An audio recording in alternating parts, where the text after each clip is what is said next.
Dlatego!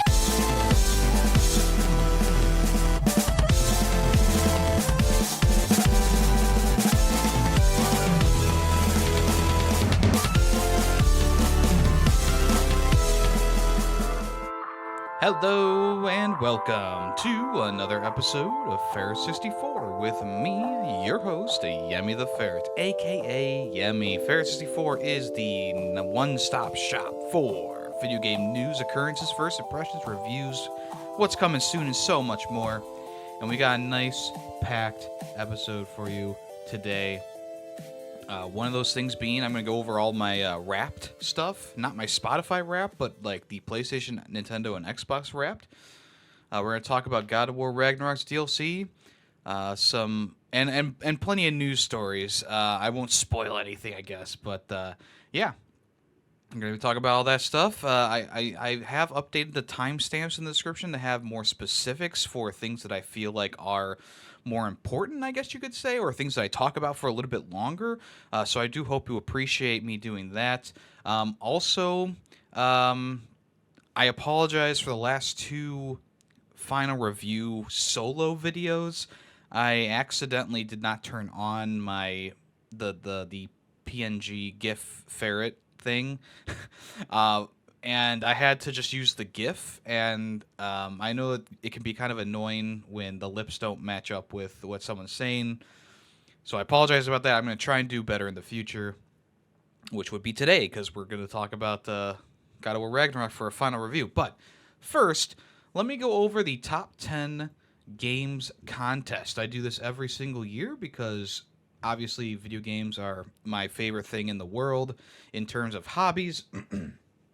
And this year is no different. We're doing the top 10 games list contest along with trying to guess the game of the year that I am going to have. If you're a listener of the show or if you're a follower of the Ferret, you may or may not have some hints in the future or even in the past that you might want to check out. Of course, every single episode of Ferret64 is available to be listened to at any time. So, and most games that I talk about are in the title of the episode, so you can always go back and re-listen to segments and see how I feel, how the vibe is. Of course, things can change as I go through a year, but most of the time I talk about things again if I have a change of heart. But the top 10 games contest in my personal Discord, link down in the description below, is going to start on December 18th, which is the Monday after this episode is released. And it will go until January 12th, so that gives you a couple of weeks to fine-tune your list and get your guesses in. The rules are that you can only submit one list. You can submit it in the DMs if you're afraid of people copying your homework. As for guessing the game of the year in a separate post, you need to try and guess the game of the year. That cannot be edited or deleted. You cannot change your answer. Once you say what my game of the year is going to be in a separate post that can only be done on the Discord, then you're locked in. And your game of the year can be different from your top 10 list game of the year, just in case you have a change of heart or maybe you want to try and, I don't know, guess it twice. I don't know. For my personal list, it'll only be games from 2023. That includes things all the way up until the end of December, even though a lot of games in December I'm not like super interested in. But I always feel the need to stress that because a lot of top 10 lists come out before December's over. But yeah, mine usually come out in January. There will be no early access titles on my list. So yeah, there's going to be some prizes for this, of course. Oh, actually, I have some more rules to talk about. So for the game of the year guess, the first person who posts the correct answer wins. Because there's probably going to be some double ups, I've decided to, allow people to win something kind of on the side. If you also guess the same game for game of the year, right? So if you're the first person who posts the correct game of the year in the Discord, you'll win a copy of that game or something of equal value. And then everyone else who guesses the same game afterwards will be able to add a game to the next vote, the next game vote for streaming. So I thought put a little bit of something in there Just so, you know, if you do put the same thing as someone else, at least you get something if it is correct. As for the top 10 list, for each game that is correct in general on the list, you'll get 3 points, and for each correct game placement on the list, you get 5 points. And that does not double up. So if you get the correct placement and the correct game, obviously, you only get the 5 points, not the 3 and the 5. I feel like that would be too many points. And of course, the person with the most points will win, and they'll be able to choose what game we stream next after the current game that we are streaming, or current game we're working on. If there is a tie, whoever posts their list first, whether it be sent in a DM or posted on the Discord contest section, will win. And that's it. I mean, that'll be pretty much it. I will type a post for the official beginning of the contest when that comes around. But yeah, usually a lot of people enjoy the contest. I know that a lot of people have a lot of fun with it, and this year hopefully will be the same amount of fun. Let's go over my wraps for PlayStation, Nintendo, and Xbox in that order. First up is PlayStation. I played 83 games this year. And the first game I actually played was Gone Home Console Edition. I think I tried to play it a little bit because I was like, oh, I could finish this game up. You know, it's one of those games that's like a very, it's just like, it's kind of boring, honestly. I know that there's some interesting stuff going on, but I couldn't get around to finishing it. And maybe this year I'll give it another crack at it. But yeah, I wasn't like super crazy about it, which is why I didn't finish it. As for my game stats, here are my 5 most played games this year. So Ghost of Tsushima won out with 50 hours in total. I earned pretty much all the trophies from the game. That's 62 trophies. Minus some of like the New Game Plus stuff. After that was Jedi Survivor with 37 hours and 54 trophies, which is pretty good. And then we get into 2 games that we streamed, so of course they're going to be on here. Marvel Spider-Man Remastered and Days Gone both had about 30 hours and plenty of trophies to be had. Funny thing about Days Gone, I don't think I earned any extra trophies during my playthrough because I already played it once almost to completion, like 100%. So getting back onto it and doing a fresh save, well, I didn't earn any trophies along the way, but still was a decent playthrough for that. And same thing with Spider-Man Remastered. It's a bit janky, but you know, whatever. And then surprisingly, the 5th most played game was Dead Island 2. 28 hours, 46 trophies. I did the 100% on that. Probably would have been a little bit more if I had done the DLC. Maybe it would have even put it above Days Gone. But I never got around to playing the DLC, unfortunately, which I do want to. I really, really enjoyed Dead Island 2. I mean, it's not high art or anything like that, you know, but it's definitely a really good time. I know there's some people who are like, for some reason, shitting on the game. I think Moist Critical was one of them. He gave it like a 28% or whatever on his moist meter. But it's like, where are you getting this from? Like, where are you getting that from? Like, this game is super fun. It's super well polished, and the gore system is amazing. Like, what are we doing here? You know, why are we giving this game lower scores than it really deserves? Like, I think I gave it a 4 out of 5 in the end, but I was like very high on a very high 4 out of 5 because for all the hell that this game went through, it's crazy that we actually get to physically play it, but it's crazy that's as good as it is, in my opinion. Moving on. 53% of our time, I don't know what this means. 53% of my time was spent on the edge of my seat. Oh boy. Here's the monthly breakdown of games. Both February and January, I was playing Ghost of Tsushima the most. Then March was Resident Evil 4. April was Meet Your Maker. May was Star Wars Jedi Survivor. June, here's a funny one, was Styx Master of Shadows. I fucking did not like that game at all. July was Darksiders 2. August was Remnant 2. September was Spider-Man Remastered. October was Days Gone. November was Alan Wake 2. And December, funny enough, was Marvel Spider-Man Remastered again because I went back and played it, but I didn't really play too much on the PlayStation. Now, you might be realizing this, but apparently I played more of, like, Marvel Spider-Man Remastered and Days Gone and stuff like that over Spider-Man 2, which is kind of funny. I mean, I know I was a bit. Yeah, I don't know what I want to say about this, but yeah. All right, let's move on. There's just some advertisement after that. This year we played 660 total hours on the PlayStation 5. That was 69% of my time. Nice. And we played 50 games on the PlayStation 5. On the PlayStation 4, we played 33 games. On the VR2, I played 9 games. And my favorite controller was the DualSense, of course, so whatever. I am hoping to get the numbers for the VR2 up this coming year because it was a pretty expensive thing to buy, one. And two, I just didn't... I don't know what happened. I just stopped playing it for some reason. Trophies earned. I'm a pretty big trophy guy. I don't hunt for trophies anymore specifically unless the platinum is attainable, because the stress of hunting trophies like almost drove me insane.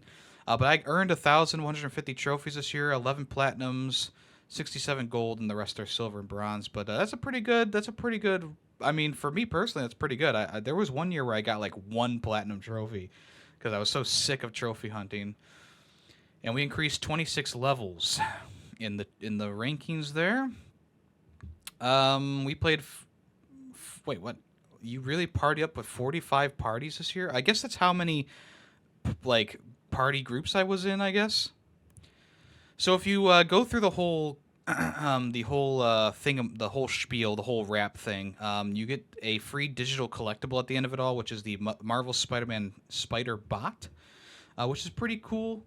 So you can actually redeem that on the PlayStation, PlayStation Store or whatever, I guess. Yeah, I mean, I'm not like I was like never big into like the digital collectibles. I think they look cool in most cases, but yeah, whatever. This one looks like the Spider-Man 2 bot, and then there's one that looks like the Prowler bot, so kind of cool. All right, Nintendo's. So on Nintendo's one, my first game was Witchwood, which wasn't even me playing the game. It was the significant other playing that one, but I never got around to playing that myself. I played a total of 26 games with 113 hours combined, which is actually kind of interesting because I don't remember spending too much time on the Switch this year, but apparently I did get sucked into a couple of games here. My most played game was Pikmin 4, of course, with 33 hours, followed by Animal Crossing, which is not me, but the significant other playing 27 hours. Metroid Prime Remastered at 18 hours. Pretty good, not too bad. We, of course, streamed Metroid Prime Remastered. I'm sure right below that would be Mario Kart 8. I played a lot of Mario Kart 8. I played the most games in April, 39 hours total played. I think that's when I 100%ed Pikmin 4, honestly, was in April. They also do a breakdown of each month. I'm not too like jazzed about this because a lot of the stuff is like 1 hour played, because there was a while where I wasn't really playing on the Switch, and then once Pikmin came out, I was like balls deep in that, So yeah, just a little. This is just a little fun thing, and of course at the end it's like, hey, here's what's coming soon. Yeah, that's just a little fun thing to see your year wrapped up, and I am planning on playing more games in the coming year on the Switch and stuff. I do want to spread my love to all the different places that I play games. And speaking of spreading the love, I surprisingly had a lot of time playing Xbox this year. Not specifically Xbox like my Xbox Series S, but playing Xbox Game Pass on my computer, which is quite a surprise. I have 380 hours in total on Xbox this year, which includes Xbox Game Pass for computer and my actual Xbox, and played 32 games. I got a total of 7,933 gamer score this year. And my top played month was September, which I'm pretty sure that's when Starfield came out. But yeah, just a lot of time spent in various games, including Wo Long, 007, GoldenEye, SteamWorld Build, Starfield, of course, Redfall. So Let's see. Let's go through here. Starfield was my number one played game at 64 hours, which is kind of funny, seeing as I thought it was pretty slightly above average. But 64 hours was my playthrough, and then I did a little New Game Plus. My number 2 game was Lies of P with 49 hours. Really loved Lies of P. Definitely deserves to be on there. I'm glad I went back and beat that. And then surprisingly, number 3 is with 46 hours is already SteamWorld Build, which I do want to put more hours into. So that's pretty crazy to see because I just started playing that not too long ago. And that's it. I mean, Xbox is pretty short and sweet, but it's not too bad. I wish they would do more of a breakdown of the games you played because on this 2023 highlight, it's just like a little like sliding ticker or whatever you want to call it. That's just showing the games that you played, and you can't like move it or anything like that yourself. It kind of moves on its own. So even though I know I played plenty of games, I can only see like 5 or 6 at a time, and even then, like it moves so slow that I can't see what I played. Okay, let's go ahead and move on to the first part of the show, well, the first official part of the show, which is that final review, and we're talking about God of War Valhalla. That's a Judas Priest song. God of War Ragnarok last year was one of my favorite games. Not my favorite game, but it definitely was up there. And it was highly rated by a lot of people. A lot of systems were vastly improved, and the story was a bit different from the original game. I still do like the 28. I said original game. I meant the 2018 game. I apologize. I still like the 2018 game a little bit better because I like the journey of that game. It feels more like an actual solid journey. God of War Ragnarok just felt a little bit fragmented to me. Fast forward to today, the Valhalla free DLC released for God of War Ragnarok. And when they revealed it, which was a few days or maybe even a week before at the Game Awards, it just, it looked like it's just going to be a roguelite mode. That's all it's going to be. You go through these different areas, you fight bosses, and then you die, and you repeat getting gear and stuff like that. And Sony has been deep into the roguelite add-on for a little while now. Pretty much ever since Returnal sold so well, they've been adding some roguelite modes to their games. One coming soon is the one for Last of Us Part 2 Remastered, or whatever they're calling it. I guess they're calling it Remastered, right? But yeah, they're adding a roguelite mode there, and then when the God of War DLC was announced, it's like, oh, of course, Sony's really into roguelites right now. Of course, we're getting a roguelite mode for God of War. But I was very surprised to actually get a full-blown story and plot along with this roguelite mode. And I should have known, honestly, because God of War is known for its bombastic and huge stories, especially these last 2 games with Ragnarok in 2018. So when I first started it, I was like, that's weird. we're actually doing some stuff here. We're actually getting some motion with an actual story, which I was not expecting because most roguelike games, the story is tied to getting to the end, and that's pretty much it. Of course, there's games like Hades and stuff like that does intertwine the story with your deaths and playthroughs and stuff like that. And with God of War Ragnarok, it's kind of the same way in a way where every time you get to the end of a certain section, you will be reset back to the beginning, but you get a bit more story intertwined in each run up until like the 5th or 6th run, and then it just kind of lets you go from there. And I don't know how much I want to spoil about the story. I don't think I'm going to spoil too much seeing how new it is, and maybe you're just here to understand what this new DLC is, this new free DLC is before starting it up. But I guess the place to start would be if you are a long-time God of War fan, someone who's been with the series for a long time, maybe even since the first game. Maybe you played the first game after playing God of War 2018. Maybe you went back and played the HD versions or the PlayStation streaming versions or whatever. If you are a long-time fan, if you are a short-term fan who's played all the games, you need to play this DLC, okay? You need to play it. I am not kidding. This DLC encompasses so much of Kratos' journey and it goes back and picks at several different games in the game catalog that he has. References, obviously, the first game is going to be referenced the most, with a couple things from the second game. The third game is referenced quite a lot as well because that's another best-selling one, of course, but it's also one of the better God of War games in general. They also like even reference Ghost of Sparta at one point, which is a PSP game. I don't know if they reference Chains of Olympus. I don't remember them doing anything like that. But and also I don't think they didn't reference, I don't think, God of War Ascension at all. I don't think. Okay, but I could be wrong. And then yeah, so essentially the story of this roguelite mode. You start off, you are summoned by a mysterious letter to go to Valhalla's gates and enter in the arena combat and whatever. And you don't know who the letter is sent from.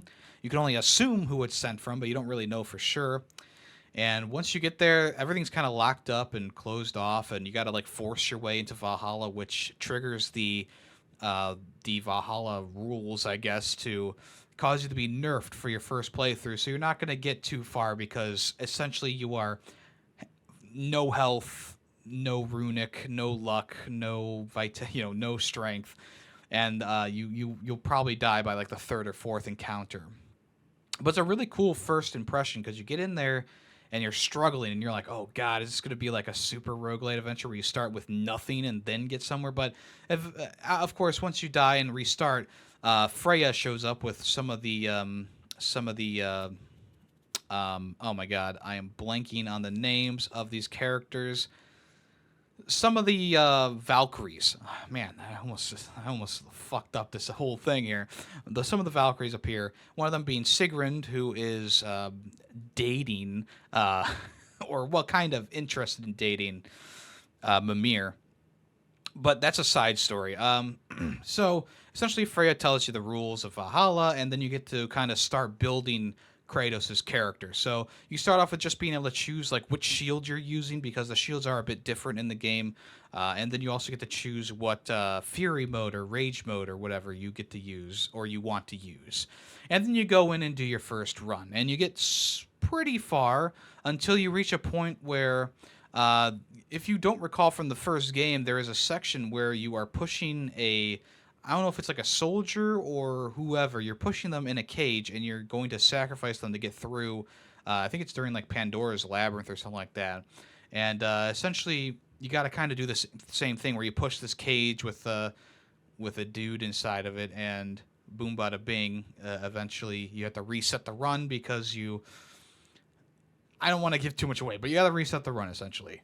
And when you go back, when you're trying to go back in again, that's when you get to upgrade your character's strength and vitality a little bit with one of the new stones that appeared in Valhalla's little open hub world.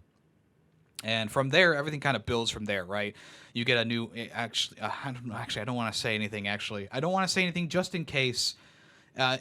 Because there's some cool stuff that happens. Let me just say that. There's some cool stuff that happens. You get something new, which is like really cool. Okay, a really big reference to the past too. And the story also builds from there, going over tales from specific points in Kratos' history. And then after you're done with the main story, you still have stuff to do after that. You still have stories that are told after that. Whether it's through breaks in the combat or through picking up specific things inside of Valhalla, the story continues to be told even after you're done with the main story, which is really cool. The only thing that I don't like, or maybe I have a bit of criticism about, is that if you are in a conversation with someone and you run into a combat encounter, whether accidentally or on purpose, that conversation will end. And even though they say, let's pick this up again some other time, they won't resume that conversation ever. Trust me, I've tried. Which is unfortunate because the story and the things that they're talking about are hard hitting and really well written. And sometimes you accidentally jump over one of those pits, and you get into a random encounter, and you're like, oh shit, and then the conversation stops, even though it could be the most interesting conversation that was going on yet. They will not get back to it, which is kind of disappointing to me because it's like I missed like maybe 3 or 4, maybe more like 3 lines of dialogue where I was very interested in what they were saying, but because I accidentally moved on too quickly or because I ran into an enemy encounter, I was robbed of essentially hearing what they had to say. And even though I could probably go back and watch like a video or something like that, it would have been nice to in the moment hear that. It's not a huge criticism, but just as a warning, if you are someone who is very interested in the story, if a character starts talking, just kind of stop your gameplay because I was a bit too eager to continue playing the roguelite mode at times. And even though I wanted to hear the conversation, I was trying to get too close to the end so I could do this or that. But instead, I accidentally ran into a random encounter and stopped the dialogue completely. So, like I said, it's a bit disappointing that it doesn't resume the conversation after the combat. I don't know if that's just an oversight by them or what, but yeah, just a little bit annoying. And the blame is mostly on me. Honestly, the blame is mostly on me. So yeah, I mean, once you go through the the trials enough, and you get to the end of the story, and you finish the story, you can really start to go through and level up yourself and all that stuff. So on top of your being able to level up health and rage, you can also up pretty much rank up any of the core stats from strength to vitality to runic to luck to cooldown. You can kind of upgrade those with the different currencies that you find in the Valhalla thingamajig, in the Valhalla puzzle or roguelite mode. You can also equip any armor that you want, but it doesn't give you stat boosts. But the visuals, you can get some new visuals for your armor, which is really cool. New visuals for your weapons as well. There is another stone that appears that you get like improvements for your runs. So essentially, you can earn more currency. You can find rarer items. You can do whatever, because essentially when Kratos walks into Valhalla, he has the Blaze of Chaos, the spear, the Draupnir spear, and your Leviathan axe. That's all you have. And they have their base move sets, like all the different combos you can do and stuff like that. But the things like the runic attacks and the heavy runic attacks, you don't have any of those. And so the first chest that you open will be the one that you choose which weapon you want to upgrade.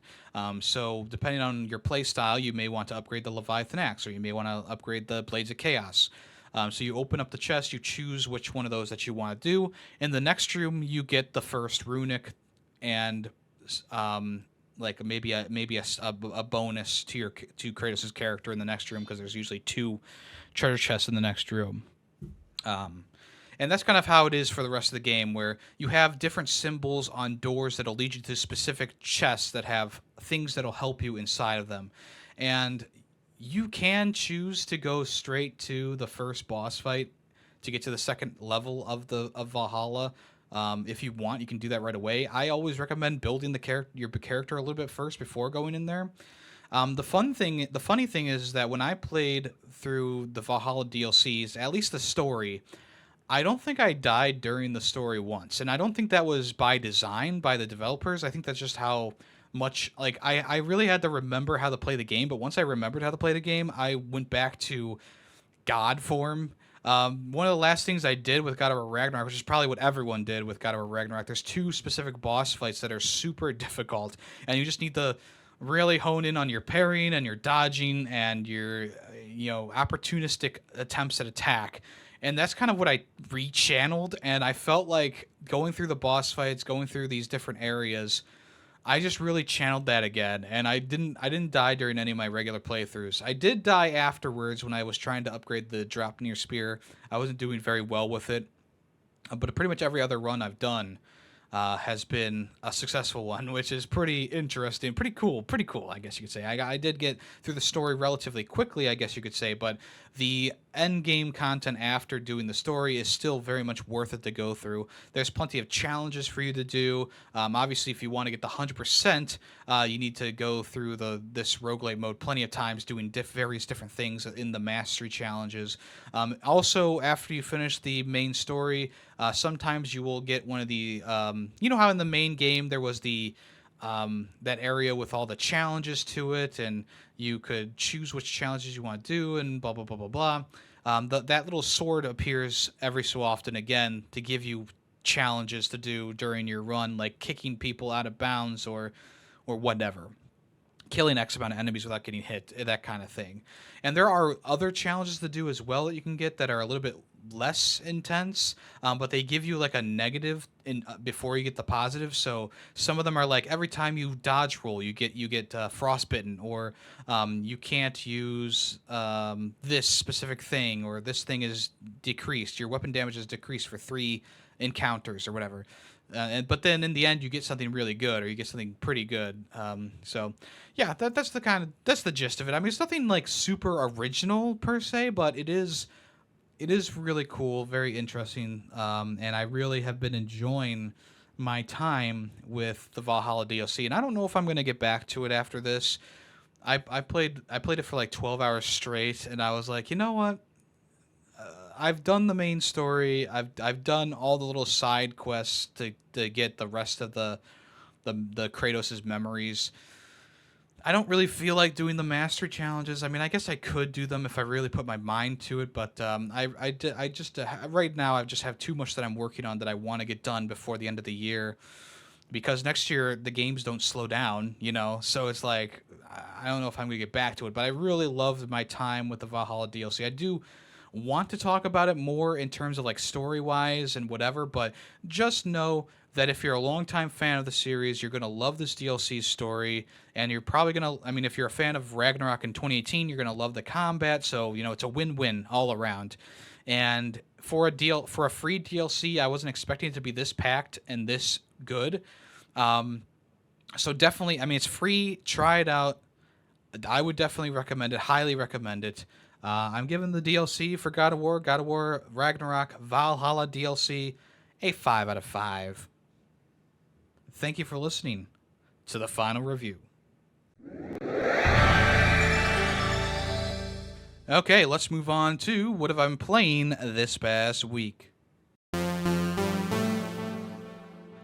Okay, I finally got around to finishing Hi-Fi Rush, a game that I started all the way back when it came out in like February or March or something like that. Pretty crazy.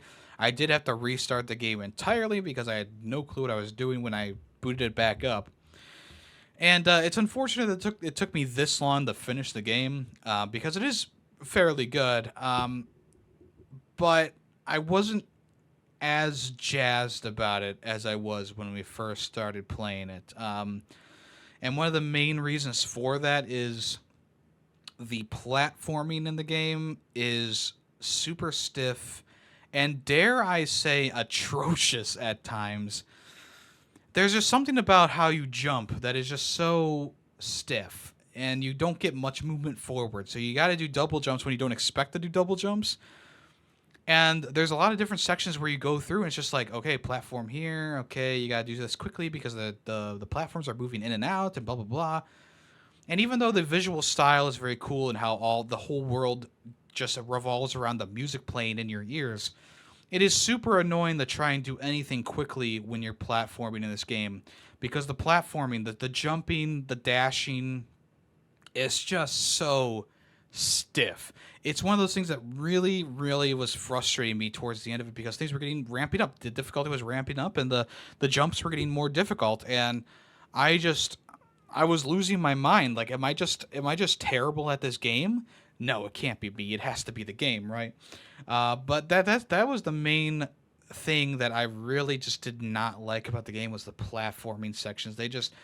They really just dragged, and the jumping and stuff like that. Chai is the main character. The jumping and stuff that Chai does is just does not feel good at all. Like, it really does not. Like, this is a huge detriment to the game, in my opinion, because there's so many sections that are jumping and platforming, and they just really started to compound on top of each other, and I was just very, very annoyed by the end of the game whenever they want to be the platform. It just did not work out the way that I was hoping it would. On the other side of things, the combat is pretty good. They, of course, build on top of it throughout your playthrough. You get new special abilities. You can, of course, the more gears you find in the open world and stuff, you can purchase upgrades and new moves and new special abilities. You also meet various characters who can help you and join you throughout your missions. So one of the first ones you meet is Peppermint, who can take out shields. Then there's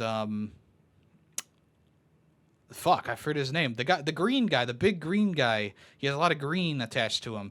He can punch down weak walls. And then there's the Irish lass who can take away, who can dispel flames, and she can also power up generators with wind attacks. So that adds on to the combat because there's enemies who are specifically, they have shields up and you got to take them out with Peppermint, or they have armor that you need to take out with the big green guy, and there's some that are, have fire on them, so you got to take that fire out with the Irish lady. Like the combat, it feels fine. It feels good. I will say, like the combo system is nice. It all worked pretty well. The one thing that I found out during my playthrough was that the parry system is completely broken, and this is another detrimental thing to the game, in my opinion, because this game is centered so much around me feeling the beat of the music and the rhythm and playing along to the rhythm of the game. The parry system can be abused so much that you can just spam the button, and because the parry window is so generous, it allows you to just spam the button and parry anything that comes at you if an enemy is attacking you. Even in the sections where you need to specifically press the button per parry, like the enemy will do several attacks in a row that are scripted, you can just spam the button and you can get perfects or goods on each and every one. It's quite insane that they allowed this exploit to go through, because pretty much what I did from when I learned that onward is just spam the button, because it's like, why does it matter? I'm getting perfects anyway. Why does it matter if I'm just spamming the button? It doesn't matter in the end. And that was one of those things that really trivialized the game a little bit, because those sections where you do need to have the really precise parry moments, it's like, I can just spam the button. I don't even need to worry about the timing or anything like that. And then the bosses also became pretty trivialized, because every single move that they tried to hit me with, I was able to parry, which of course increases their exhaustion gauge, their stun gauge, and boom bada bing, they're stunned half the time that I'm fighting them. So it's one of those things. It's like, it's a big oversight. It's a crazy big oversight. And I mean, look, is it right for me to abuse the system that way? I guess not, but I did it and it worked, and I got through the game, and whatever, it was a bit detrimental to the game that you can do this kind of thing, because the game is so built around that idea of hitting to the beat, parrying to the beat, doing all this stuff to the beat. And when you can just spam the parry button willy-nilly, it kind of takes away from that feel of the combat. And I know, if I didn't do this, I probably would be a bit more frustrated with the parry timing, in all honesty. But it's one of the, it would have been a better playthrough in the end anyway. So I apologize to anyone who's a big fan of Hi-Fi Rush and thinks that what I did was bullshit. But I mean, look, it's built into the game, and I just found it accidentally one time when I was getting parry timing so wrong. I was just like, fuck this, and I parried everything perfectly, and I'm like, what? So yeah, all in all, I mean, look, the visual style, the visual flair, the music, that's what's really holds up Hi-Fi Rush. The story's pretty good, and the combat is good, but there's some broken mechanics in here, like the parry system and the jump system, that are integral to the gameplay, and that really just brings the game down for me. What also brings the game up, though, are the boss fights, because every boss fight was pretty well done. From the first one to the last one, I thought that the boss fights really hit home, especially the final boss fight. They played Nine Inch Nails' The Perfect Drug, which was like the perfect song for the ending of the game. And the boss fight was actually pretty intense too, even though I knew the parry thing by then. It was still a pretty fun and intense boss fight, all things considered. And I did think the story was good to kind of build on top of those bosses. So yeah, I'm not going to spend too much time talking about this, because I did do a whole nother talk about it earlier in the year. But because this is just like an addendum or an amendment or whatever, a change to my overall review of it. I'm not as high on this Hi-Fi Rush game. But I still would give it like a 3.5. It's definitely worth playing. It's fun. It's got a great visual style. The level design is pretty good. The collectibles are fun to find. The story is well done. But there's a couple things that are really holding this game back, and that would be the jumping and the parrying. And also I kind of got a little bit bored halfway through, but it brought me back around a little bit. But that's beside the point. 3.5 out of 5 in the end for Hi-Fi Rush. Not a super fan of it, but I still liked it enough that I was like, it was fun at least. Also, Half-Life, not High Life, Half-Life. We finished Half-Life on stream. This is my first playthrough of the game.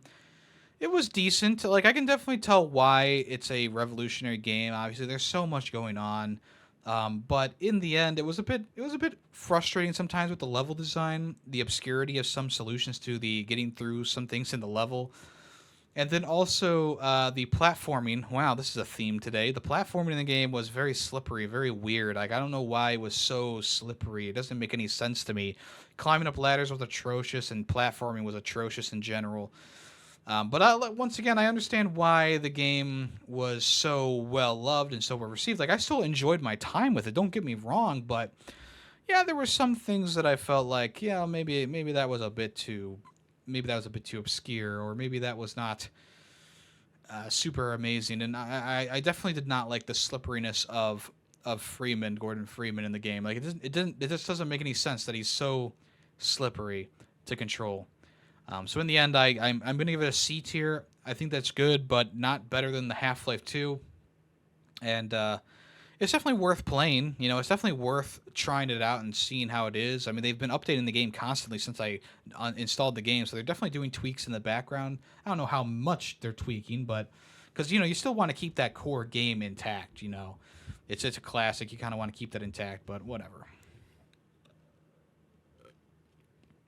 And then finally, I played Cats in Jingle Jam. I know I've been talking about these hidden picture games a lot these past few weeks. This is another one that was free, and I said, why not? Let me boost my numbers a little bit, get another game done this year. Cats in Jingle Jam. It's a free single map where you find cats inside the picture, much like Arcade Full of Cats. I will say this: if you're a fan of these kind of games, Arcade Full of Cats for free is twice, maybe even triple the amount of content that Cats and Jingle Jam has. Maybe even quadruple, honestly, because there's multiple levels, multiple things to do, lots of little hidden secrets. Cats and Jingle Jam was honestly kind of disappointing. And I know it's kind of weird to say because it is a point-and-click, I Spy kind of game. But compared to Arcade Full of Cats, which also was free, this just falls flat in its face. It's a black and white picture. The cats are super easy to find. There's a few little secrets here and there, but it's nothing too crazy. The achievements are just fun. Like, each time you click on a cat, you get an achievement. It's one of those achievement horde kind of games, they call them. And yeah, it just wasn't that great. And the ending, like, surprise of like fireworks going off and the cats singing jingle bells in meows was not worth it, in my opinion. So in the end, if you're gonna play one of these free to play picture games, find the I Spy kind of games, play Arcade Full of Cats. That is so much better. Better soundtrack, better visuals, better time finding things, better secrets, and all around a better vibe. So yeah, Cats and Jingle Jam, not great. I think I gave it like a 3 out of 5 in the end because it's still kind of enjoyable, but it's also like not enjoyable in a lot of ways, like Arcade Full of Cats was. I digress. Okay, let's move on to what's in the news. Okay, the Last of Us Factions, which is the multiplayer project that Naughty Dog's been working on for quite some time, pretty much since the original Last of Us Part 2 came out, has officially been canceled.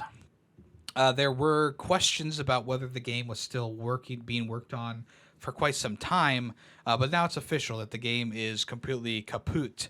After the head of Bungie came in and said that there was a lot of stuff wrong with the game, that probably turned the development into a bit of a tailspin, and then eventually got canceled. Now, like I said before, it's kind of rich that the guy from the head of Bungie is going around to different studios and saying what they need to improve on in their multiplayer games, seeing as Destiny 2 is in a bit of a pit right now. It's definitely not as popular as it used to be, and people are actually actively uninstalling it at this point because the last DLC was so bad and it's been so mismanaged, I guess you could say.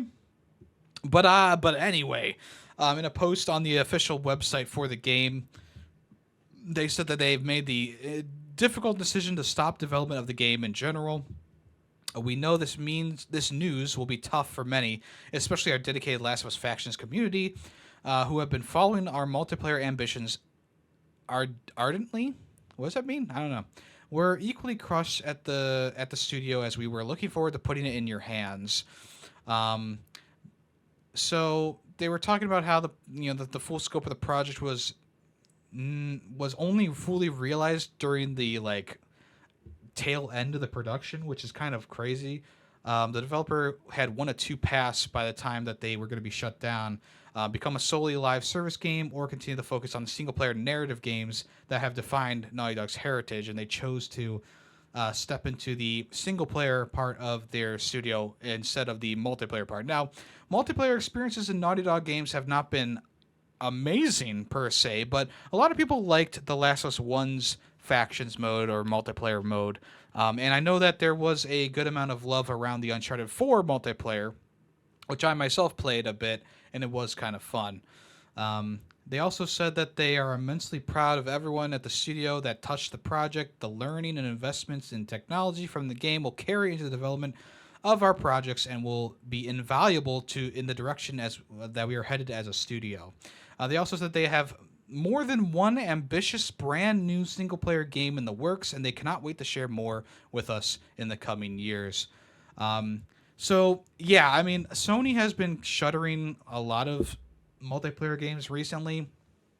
The reception to live service games from Sony has been a bit down, to say the least. I personally was not going to get many of the games that they announced. I think the only multiplayer game that I'm getting from Sony is the new Helldivers, which I just was in general interested in. It's more of a cooperative kind of game. So that's that. I mean, that Helldivers game is looking really good. But this kind of puts into questions about what's going to happen to their other live service games like Concord and Fair Games. There's also that. It was Concord the one that was the Bungie game. No. What was the Bungie game? Marathon. A Marathon. It also puts into question that game as well. Of course, Bungie still is their own entity. They can do what they want, per se. But yeah, we'll see how this all affects the grand scope of the multiplayer efforts from Sony. Because a lot of games coming from the publisher, Sony, were multiplayer projects, were live service projects. And I think that live service games, they either got to be really, really good, really entertaining, full of a lot of content, or you're just not going to make it in the industry. And even though it's sad to see this factions multiplayer game go, if the head of Bungie was saying that the game wasn't good enough, didn't have enough longevity, there's something wrong with it. And I think that if they really wanted to make a multiplayer Last of Us experience, you don't really go the way of like battle royale or something like that. This seemed to be like a battle royale thing because there was multiple a concept art release where it's like, oh, we're looking at a big area and we got a big cruise ship here and blah blah blah blah blah. I think that the way to go would be kind of like maybe keep like that battle royale aesthetic, but have like less like people on the map. Maybe have like groups of 4 or 5, kind of like how the game is in encounters, and make it be like super hardcore with a couple shots to kill or an explosion, like an explosive device, and you got to make it difficult to find the supplies for that. But the most well-equipped person is going to win out in the end. And obviously in one of the concept arts that was going around from the get-go, it showed like this cloud of gas or whatever forming around the city or the town that they were in. And that definitely tells me that, like, okay, here's the circle closing in on them, right? Which you could still have, but I think that a more focused multiplayer mode would have been better. Something that was more akin to the original game, but also having it be kind of a big world with multiple groups of people who can cooperatively work together would have been cool to see. And maybe have a couple lone wolves that they're hunting down. I know that like the 4v1 games don't always work either, but I think it would be kind of cool to have a similar style to how the main game works. Have it be a solo or duo trying to survive against a group of 10 people trying to work cooperatively or something like that. Maybe that wouldn't have worked either. Who knows? But we'll never know because they're not doing it anymore. And with the release of the new Last of Us Part 2 remaster and how that has a roguelite mode instead of a multiplayer mode attached to it, you can kind of tell where this is going. They're probably not going to be working on any more multiplayer games, and they're going to focus on their single player games again, which could mean, hey, maybe we got another Uncharted game coming. Maybe possibly we have a remaster of the Jack and Daxter trilogy. I don't know. Those are things to hope for, but we'll have to wait and see, of course. E3 is officially dead. There is no E3 2023 coming. There will be no E3 2024 coming. It seems like for the rest of time, there will never be another E3 again. This was made official this past week in a Twitter post that said, after more than 2 decades of E3, each one bigger than the last, the time has come to say goodbye. Thanks for the memories. This was reported by the Washington Post, of all places, that the Entertainment Software Association, who organizes E3 each year, confirmed that the exhibition will not be coming back. The president, Stanley Pierre-Louis, shared the news that the show was coming to a close after more than 2 decades of hosting an event that has served as a central showcase for the global video game industry. Of course, it began in 1995. The most recent one was in like 2021 or something like that, kind of towards the end of the pandemic, I guess you could say. And that was like a digital-only event, I believe. And even then, like, it was a decent show, but it wasn't anything that I would like write home about, like it was missing the major players like Nintendo, Xbox, and PlayStation. So you kind of just like go, okay. I mean, I don't mind Ubisoft, and I don't mind Square Enix, and I don't mind Capcom and stuff like that. But what they're showing is not the big news. It's stuff that we either already knew about, or stuff that was just kind of like, okay, all right. Yeah, I just feel like E3 is kind of went downhill since the pandemic, and it just never really recovered. Even that last one before the pandemic in like 2019 was just kind of a bizarre showing. Like, there's a lot of weird things going on. It just didn't seem as well done as it was in the past, and I think that this is kind of like it was all heading to this direction in the end anyway. And of course, with Summer Games Fest being around and even the Game Awards cutting into the E3 hype, kind of stuff, you kind of figured that it was over for good, especially after the people behind PAX pulled out of the E3. That also really put a nail in the coffin as well. And yeah, I guess it wasn't really official until now, but yeah, E3 dies almost like only a couple years after I started really. I guess I've always been a fan of E3, but the problem is that not until I really started doing like my news show did I really get into it, really enjoy the time, because there's a lot of stuff to talk about and stuff. And yeah, the first time that I covered an E3 was in like 2018 or something like that, 2017, when YemmyCast was still around, like the old version of this podcast, which went for like 99 episodes. So yeah, it's unfortunate that E3's gone. Of course, there's other things to look forward to in the year now. A lot of developers and companies are doing their own showcases that don't need a bigger event to do, to show them at. One of the reasons I think that E3 kind of started to shudder was because Nintendo was doing its own directs. And even though they were still bringing directs to E3, a lot of companies were like, oh, we can just do a show on YouTube and get the same, if not more, numbers of people looking at the stuff. And once Sony pulled out to do that for the State of Play, and then Nintendo pulled out because they're like, well, why are we still doing this? And then Xbox was like, well, there's really no reason for us to be here, but we'll do a show around the same time. And EA also pulled out a while back. They did a show before E3 that was not tied to E3, but people kind of lumped it in, right?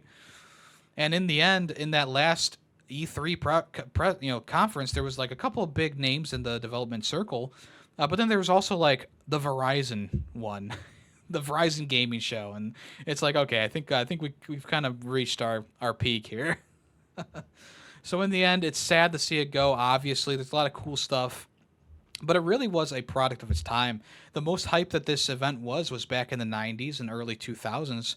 And after that, it's kind of just been, fine. Just kind of been fine. And I guess we're gonna miss like the big reveals, like the console reveals and stuff like that. I feel like the console stuff was the main drive of E3. Like, here's the PS3, here's the PS4, here's the Xbox One, here's the 360. All the different reveals of the consoles. Like that was the big news back then. But yeah, nowadays it's just Nintendo puts out a video about the Switch OLED version, and that's it. So rest in peace, E3. Long live Summer Games Fest, I guess. Okay, there has been some patents and stuff circulating around a new Rock Band 4 or Guitar Hero guitar. And it was revealed a few days later that PDP, manufacturer behind the Rock Band 4 peripherals for guitars, drums, and microphones, was making a new guitar. Essentially, this is a new guitar that'll be able to work with the new Fortnite Festival game. Essentially, they've been working on this for quite some time, apparently. Now, I don't know if this is only going to be for that mode because it is a pretty nice looking guitar. It's a matte black guitar with the Rock Band 4 or Rock Band style button layout, which is kind of more of like a longer button that encompasses the entire neck. It is, and they're usually a bit softer to press. And then the strum bar, people are guessing it's going to be more of a mechanical one because the soft strum bars that Rock Band is known for have been known to fail, especially after extended use in play sessions. So this new PDP guitar has been teased. There's been some screenshots and stuff shown off about it in the testing room, and they also confirmed that it is 100% real, and it will be available to play with in the Fortnite Festival mode.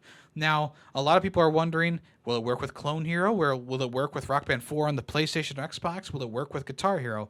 And to that, I say probably. It's probably going to work with those things because it is using a USB-C to a USB 2.0 connection, which is pretty good. Like the USB connection will work with consoles. It'll work with your PC. I don't know if there's any Bluetooth functionality in there. It doesn't seem like it, but this is definitely a good thing. This is definitely an amazing thing. This is crazy.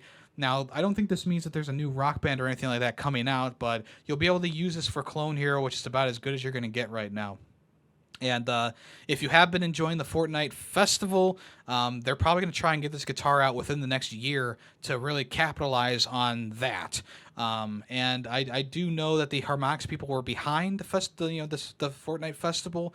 Harmonix was bought by Epic Games a while back, and we kind of figured that they were going to be doing something with Fortnite, seeing as that's the big thing from Epic Games, and a rhythm-based Fortnite mode was kind of talked about or rumored for a little while, but people were like, "Oh, that's never going to work." But here it is, and people have been enjoying it.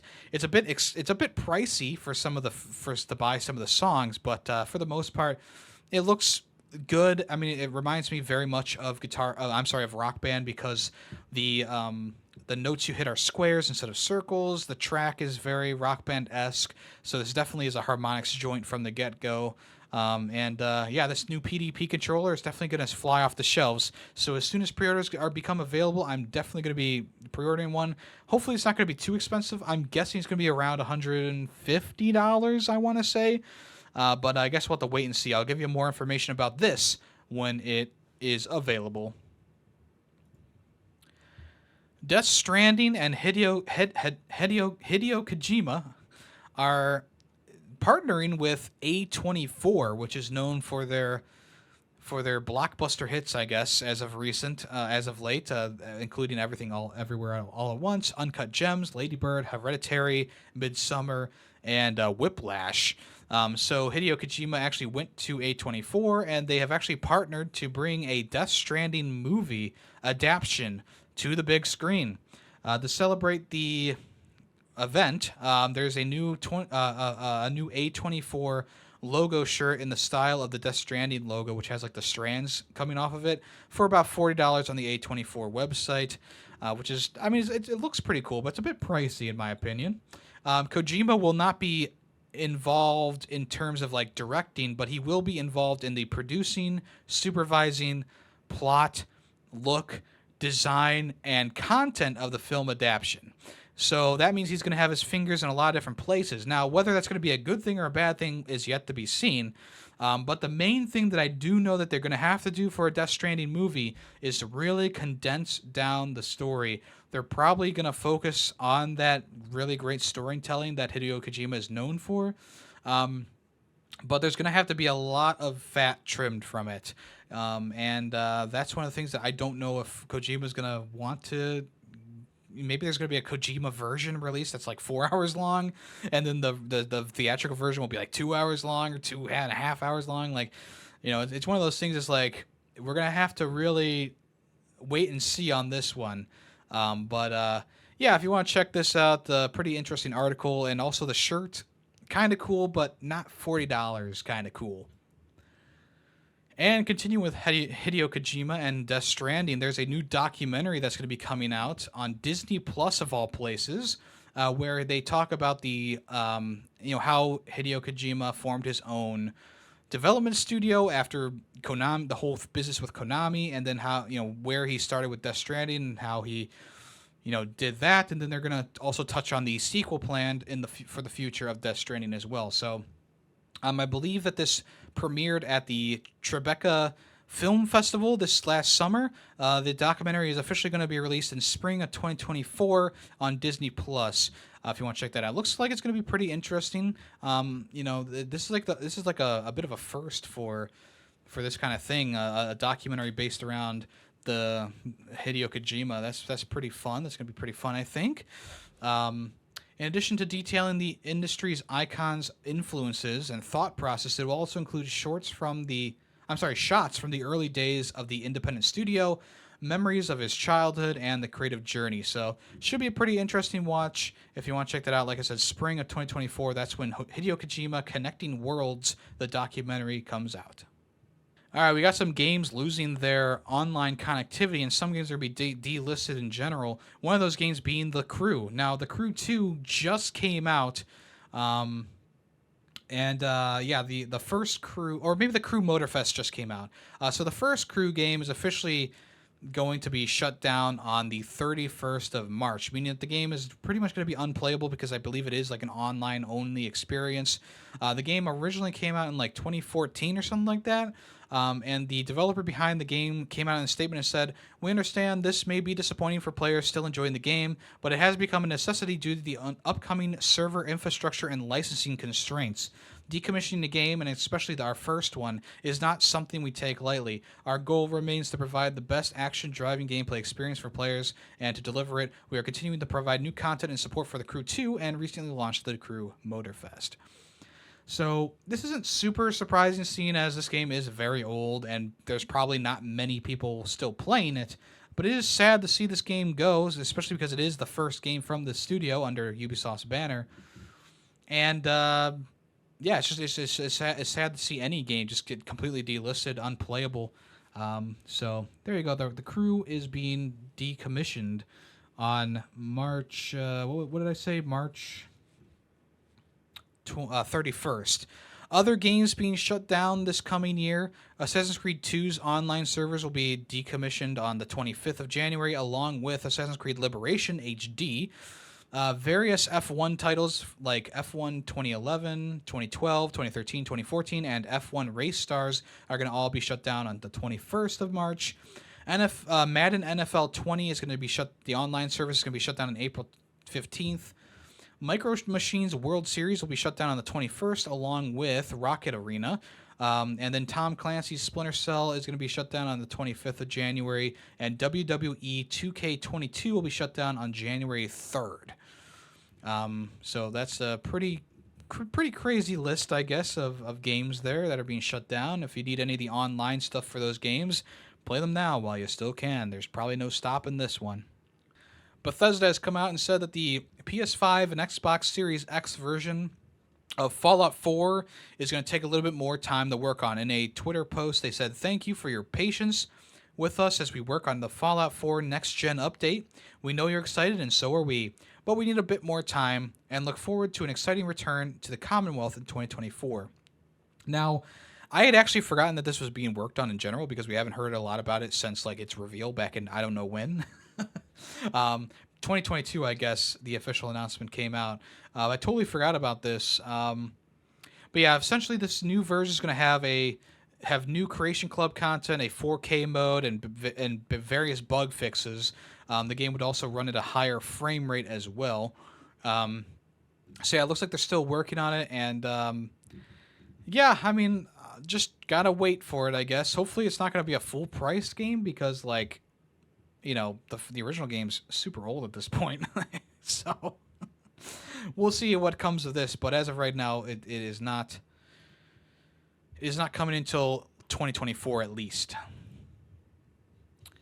Hideki Kamiya, who was behind Platinum Games and Bayonetta in general, came out in a new post on YouTube talking about why he left the company in general. As you know, from a few months ago, he left the studio, stating that he left the company because he wanted to follow his own beliefs as a creator and choose a path that he thinks is right. Which I, of course, speculated, saying like, okay, Nintendo was trying to, really get their feelers in there, try and make Bayonetta more family friendly, I guess you could say. You know, you can definitely tell with the mode that was included in Bayonetta 3 and stuff like that. So in a new video, he came out and said, "My work with Platinum Games was based on a relationship of trust with the company. I decided to leave because I felt that the direction the company was heading was in a different direction from my beliefs as a developer. Without that element of trust, I couldn't continue my work there, so I left. So that I could continue working in what I consider to be the right way. I don't think of games as products, but rather as works of art. I want to put my artistry into games and deliver games that could only be made by Hideki Kamiya so that players can enjoy Hideki Kamiya games exactly as they are. I decided to leave the company and forge my own path to continue making games that reflect the developers who made them." Yeah, I mean, there you go. I mean, that's pretty as straightforward as you can say. I was right that he left the company due to too many feelers from I would say Nintendo trying to change how the game is and maybe make it a little bit less sexualized or something like that. Who knows? But essentially, he wants to make the games he wants to make, and more power to him, honestly. He also told members of the entire Platinum Games team about the decision before leaving the company, and of course posting this most recent video. He also asked them to make statements for the video as well. He says that many of them did, but some of them sat and talked with me for 2 to 3 hours. Some cried, and others thought my decision to leave was irresponsible. Some of them said that they came to work at Platinum Games because they wanted to work with me specifically. So possibly this will open the door for him making his own studio again, or maybe being brought in by another studio. It's hard to say. There's going to be a public conversation coming on the 16th of December, which actually just happened, but I guess there was nothing that important because I didn't get any updates to this article. But there you go.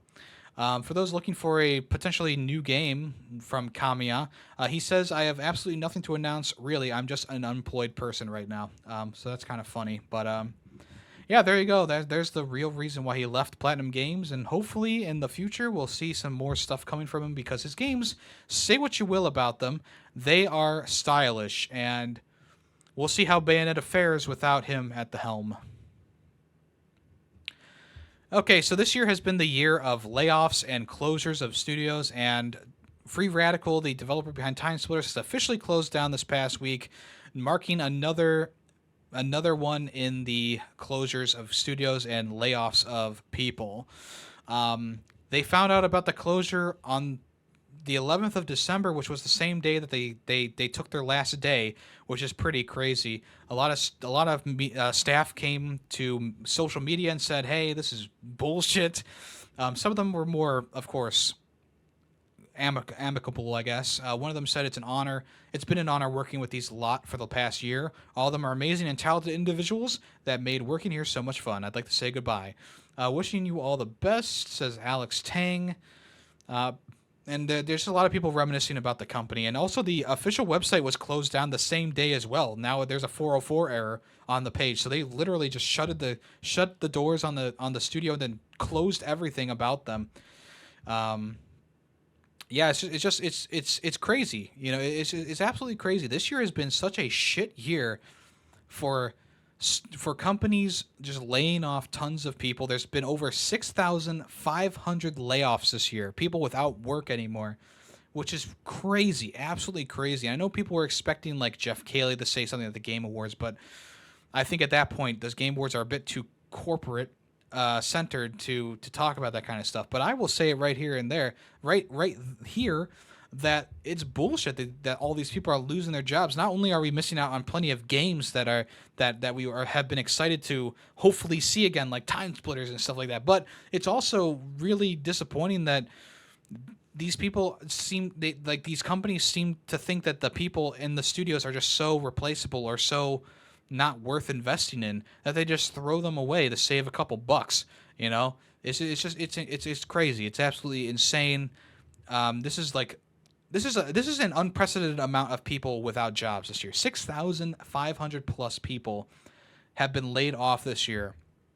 That is unprecedented. That is crazy. That's absolutely crazy. Which just goes to show that the video game developer industry should unionize, because stuff like this would be harder for companies to do. But because they aren't unionized yet, they get crunched, they get laid off, they get no perks. It's crazy. It's absolutely crazy. So hopefully the people from Free Radical and anyone else who was laid off this past year finds some new work and makes games again, because that's all we could really want. And it's another shit thing that the IP for Time Splitters and many other games are now vaulted, essentially.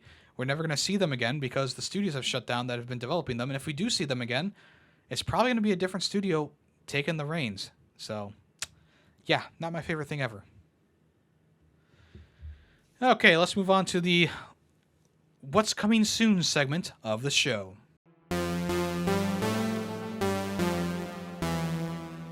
Okay, revealed earlier this year, a game called Mouse was shown off a little bit, some concept stuff, and now we have a full-blown trailer for this game. Now, keep in mind the game is not coming until 2025, so we still got some time of waiting until we can actually play it.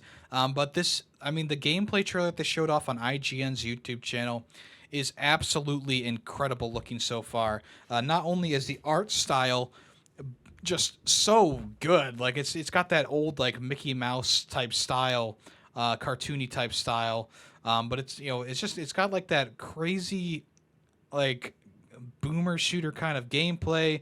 Plenty of different perks it looks like that you pick up, like spinach to make you have melee, like super intense melee attacks. It looks like you drink something in order to get out a finger gun and start blasting people. It looks like there's collectibles in the game as well to get. It's just one of those games that's looking very, very impressive, very promising. But they revealed that it's not coming until 2025, the PC. No consoles or anything like that revealed just yet. But you can wishlist it on Steam, which I already have. And this is looking amazing. I cannot wait to see more about this. But of course, we probably won't see more until we get closer to the release date in 2025. Who knows when that's going to be. But there you go. Mouse. Check out that trailer. It's really good. Speaking of mice and mouse and Mickey Mouse, Disney's Illusion Island has gotten a free update, some free content coming to it.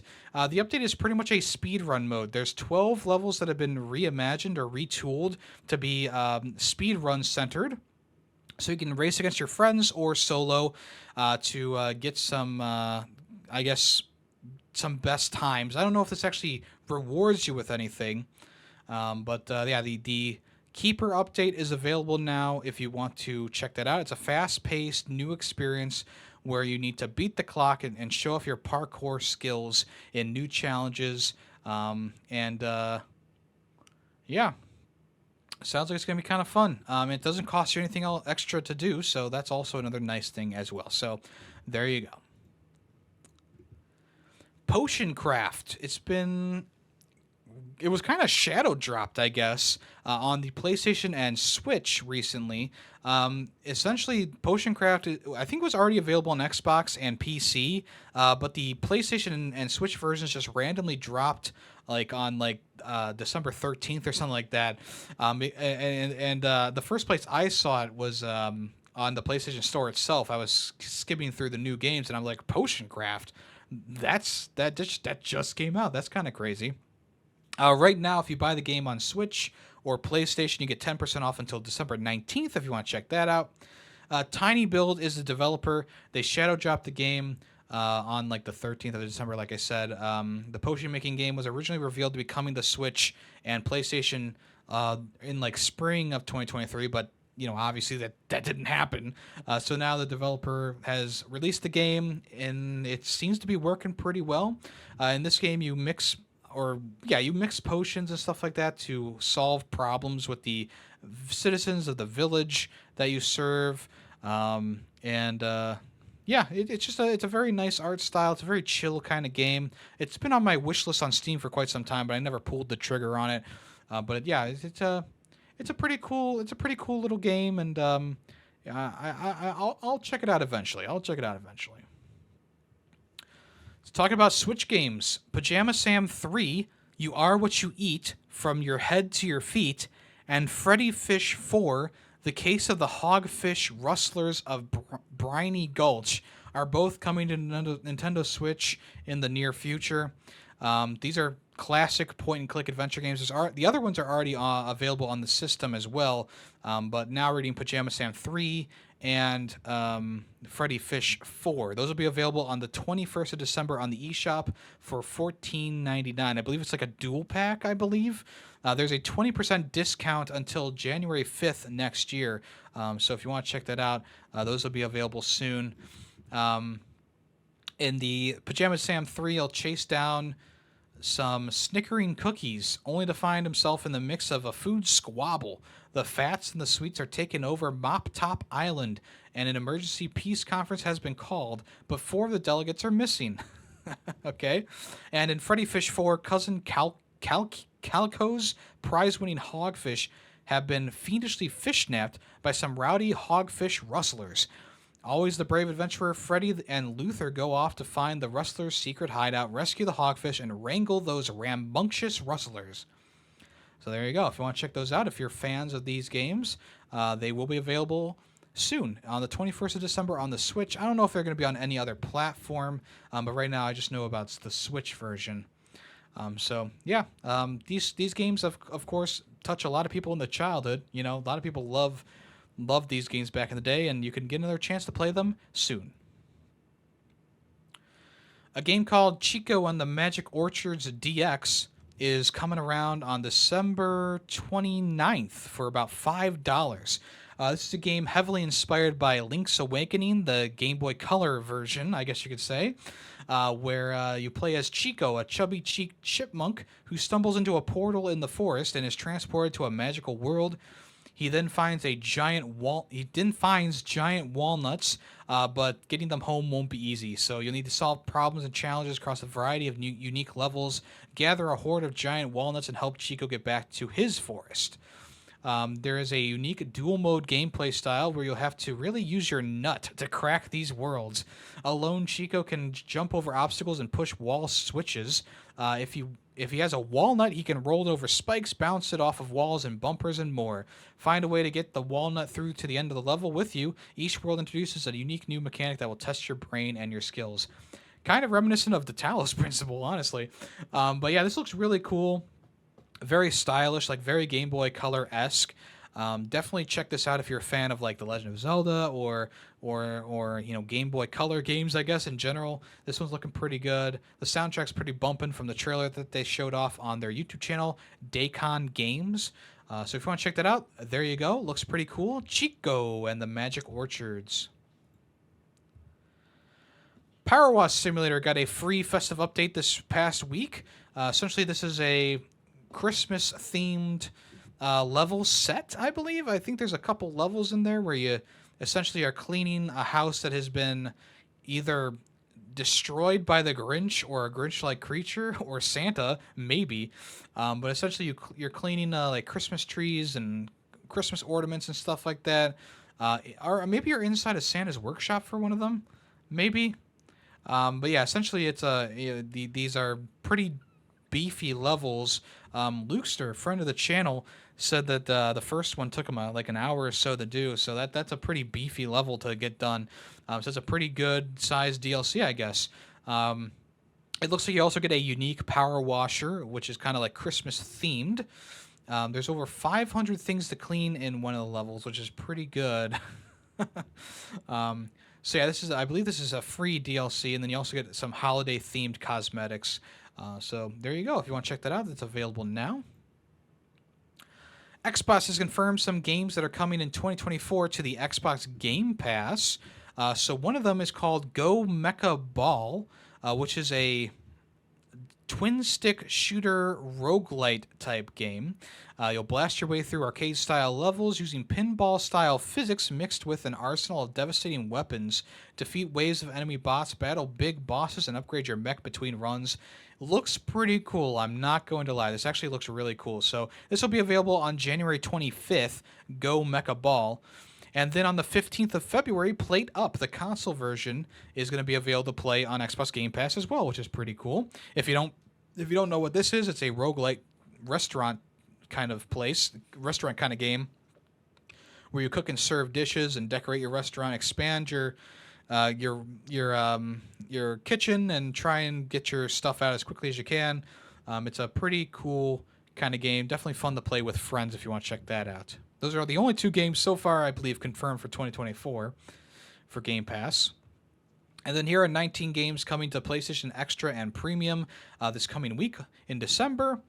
So we got, for the PlayStation Plus Extra tier, we have Grand Theft Auto 5, Stranger of Paradise Final Fantasy Origins, MotoGP 23, Metal Hellsinger, Salt and Sacrifice, Moonscars, Mega Man 11, Gigabash, Grime, Tinykin, Proteus, Shadowrun Returns, Shadowrun Daggerfall, and Shadowrun Hong Kong Extended Edition. Actually, a pretty good collection of games here. Tinykin, Proteus, Grime, Mega Man 11, Moonscars, Metal Hellsinger, Salt and Sacrifice, Stranger of Paradise, and Grand Theft Auto are pretty good gets. I think that the best game here is probably going to be, of course, Grand Theft Auto 5, if you haven't played that for some reason. Final Fantasy Origins, Stranger of Paradise, not that bad of a Souls-like game, honestly. Metal Hellsinger, another like rhythm game. I wasn't super into it because all the bosses are literally the same, but it's got some fun stuff to it. Salt and Sacrifice and Moonscars are kind of like hardcore Souls-like 2D platformers, or hack and slashes, kind of like Blasphemous.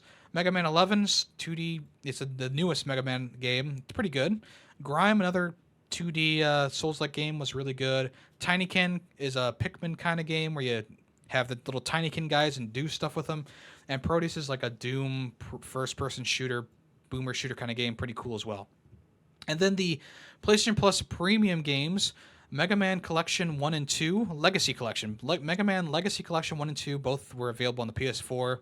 Thrillville on the PSP, Thrillville Off the Rails for the PS2, and Buzz Lightyear of Star Command on the PS1. Some pretty interesting games right there. I think that this is a very interesting collection of premium games. The Thrillville games, kind of like the poor man's Roller Coaster Tycoon, honestly, but yeah, well, I guess we'll see how those are. We'll see how people like those. Okay, let's go ahead and move on to the final part of the show, which is Guess That Game. Of course, the big finale to the Ferret 64 podcast. This week we got another song coming at you. If you know the name of the song and the game that's from, put it in the comments below on YouTube, and I'll give you, if you get it correct, I'll give you a heart and a congratulations. If you put it in the Discord, in the Ferret 64 section of the Discord, I will give you a free super reaction. Today's song, let's hear it right now.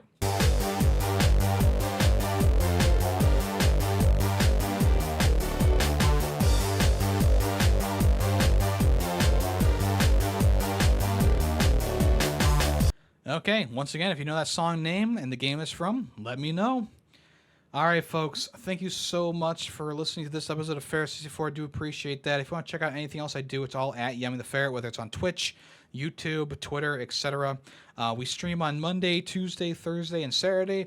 Right now, we're playing through Power Wash Simulator on the weekends. During the week, we're going to be playing Half-Life Blue Shift, a DLC for Half-Life, which should be okay, I guess. And then we're also going to be playing Hot Lava, which is a hardcore platformer game, one that I really enjoyed a few years ago, but never really got around to finishing, so I want to check that out again. And then I also run 2 other podcasts. One of them is the Film Freaks podcast, where we talk about movies. Most recent episode is about Gremlins. Next episode is about Home Alone. 2 Christmas-themed episodes in a row. And then also I run a new podcast called The Ferret Cafe. This is a live recorded podcast where we have guests on and stuff like that. So if you want to check that out, it's every other week on Thursdays starting at 8 p.m. Very fun time. If you want to check out the VOD version or the podcast version, they are available on the following Thursday. So if you want to check that out, I really appreciate that. It's a new venture in my podcasting career. Once again, thank you for listening to Ferret 64. I'm YemmytheFerret, and I'm out of here. I'll talk at you guys next week. Bye-bye. The Ferret 64 podcast is owned and edited by YemmytheFerret.